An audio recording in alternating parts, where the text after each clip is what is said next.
My lords, today I bring a report regarding further data suggesting the possibility that alternate dimensions exist, and we have the ability to contact, influence, or even visit them. We have seen another example of an alternate reality already. In that instance, it was a hellish place, awash with foul demonic entities who, upon realizing the existence of our realm, pushed through the breach and brought war into our galaxy. However, in this instance, we have quite a different set of events. We have found a star system with what appears to be twin planets, on the same orbit no less. Even more bizarrely, the planets' continents, even the layout of their ruined cities, appear to be identical. We have never before come across such an example of stellar cartography. The race who once occupied these cities have been designated simply as the Panuri. But we have found detailed records from the governor of one of the old worlds, who the researchers have nicknamed Trent, in an apparent reference to an old horror movie. I shall detail the alien records of events for you now.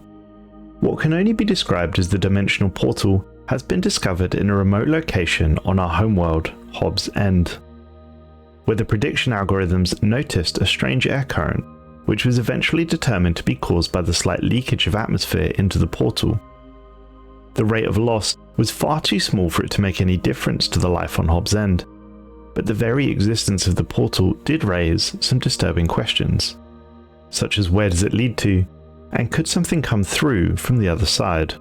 I sent research teams to investigate and potentially stabilize the portal if deemed safe, in the hope to investigate further. The dimensional portal on Hobbs End has apparently sealed itself off. When we stabilized the portal, we saw that it led to a dimension consisting solely of a white, formless void, which we designated static. This static was interrupted only by random streaks of black noise. The strange phenomenon instantly started to seep into our universe and consumed our dimensional stabilizers, collapsing the gateway. The portal, static, and dimensional stabilizers have all winked out of existence simultaneously. Nothing was left behind, not even trace particles. If the portal hadn't been unstable, who knows what kind of disaster may have occurred here. A number of months have passed, and recently our scientists working in our primary physics lab on Hobbs End have noticed strange fluctuations in their work. A hyperdrive-related test suffered most from these interferences. And yet, these interruptions only went on for about a week before stopping entirely. At the same time, we noticed fluctuations from the now closed dimensional portal. Thankfully, the impossible static did not return. We hope nothing will come of this, but we have ordered the researchers back to the site to investigate further. It has been a number of weeks since my last report, and it appears that an eager yet anxious discourse has started in the scientific circles of our homeworld. A prominent physicist, Dr. Kane, has published his recent findings as spontaneously appearing negative mass particles after months of research on Hobbs End. These findings could advance our understanding of artificial wormholes and a host of other subjects, proclaimed Dr. Kane. It appears our Admiralty, however, holds a different view on the subject and suggests we bring our fleets home until the source of this new and untested matter can be determined.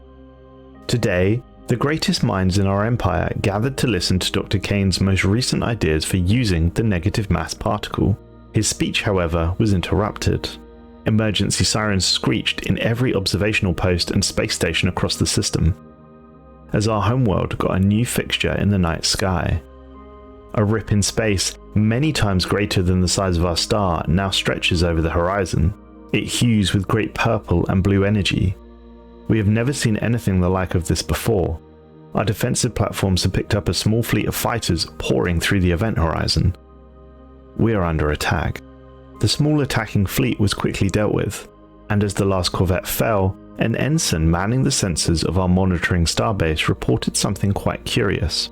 The ships are very familiar to outdated vessels that we used to field some years ago. They lack FTL drives and are equipped with what we would now deem to be obsolete weaponry. While reports are still coming in, a communication request originating from the strange tear in space reverberates throughout our system.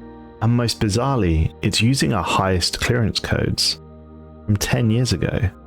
As the comm screen flickered on, what looks to be the most exhausted, elated, and simultaneously petrified penury imaginable appeared, and they look remarkably familiar. Many would say a dead ringer for Dr. Kane if he had aged 20 years overnight. This strange penury began to speak.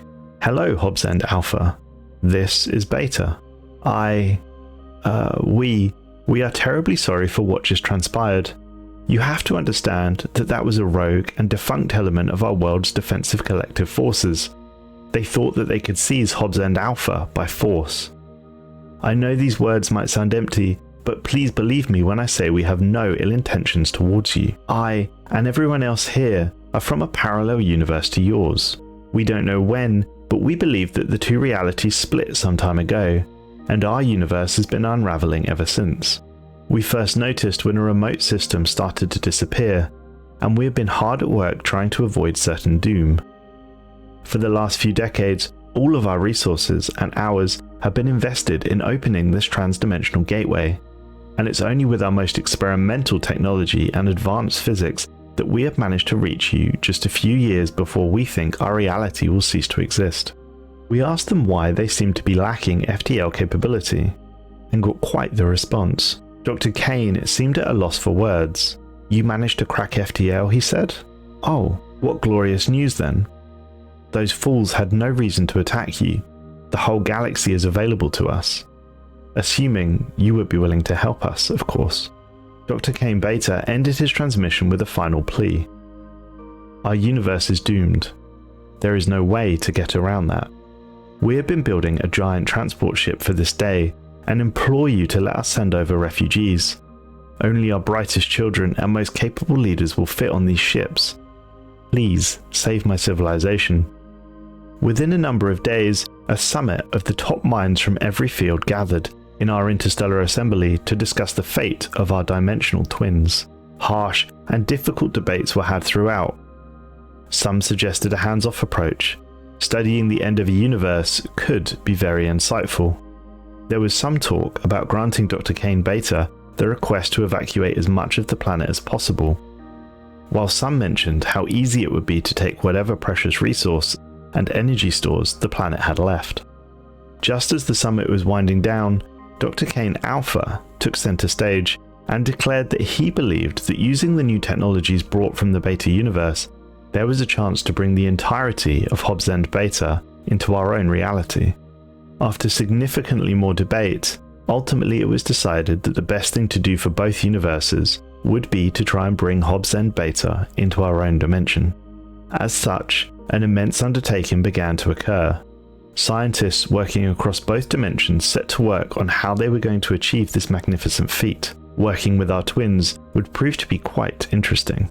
A number of months into the research project, and we're starting to develop some problems. A common issue has started occurring ever since the rift appeared. Families in our dimension are reaching out to their Beta counterparts and smuggling them into our own stable universe. This is often done by the border guards assigned to keep the universes separate, as basically everyone has a family on the other side. A few groups doing this wouldn't matter, but we would quickly have a stampede on our hands if the practice spread. And ultimately, if the Beta universe lost too many inhabitants, their infrastructure would begin to collapse, and we think it would be even harder to get the world through. As such, visiting hours were organized to allow the families to meet one another, but for now, strict instructions must remain. We must not make this endeavor any harder than it needs to be. Other problems are occurring as well. One of the great things about having a mirror world so close is that cultural pillars that may have been destroyed or lost in the last few years may still exist on the other planet, so everyone can enjoy them once again. Unfortunately, several unsavory characters have taken this as an opportunity to infiltrate the Beta world and secure these great works for themselves. There are many occurrences where we now possess not one, but two masterworks, made by a great inventor from our past. The Beta government has already sent an angry yet formal request to us to return the plunder.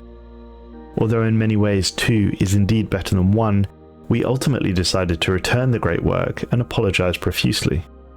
After all, we do need to get on with one another if this great undertaking is going to work. The day has finally come. A formless static covers a large swathe of Hobbs Beta's sky and is closing in rapidly.